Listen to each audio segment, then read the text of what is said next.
Everyone. सो अभी इस type के बहुत सारे फ्रेम्स की डिमांड आ रही थी, एक्रेलिक फ्रेम्स की। तो बहुत सारे फ्रेम्स आए हुए हैं, आप देख सकते हो 15 to 50 mm का ये फ्रेम है।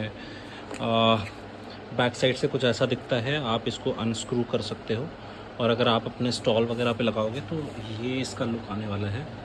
इसमें ये 15 to 50 साइज़ है।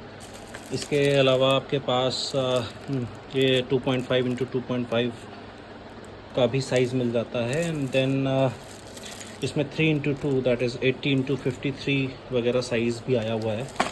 And then we have 3.5 into 2.5 bigger sizes. तो इस टाइप से काफ़ी सारे फ्रेम्स आए हुए हैं। अगर आपको ऑर्डर करना है तो आप अपना ऑर्डर प्लेस कर सकते हो।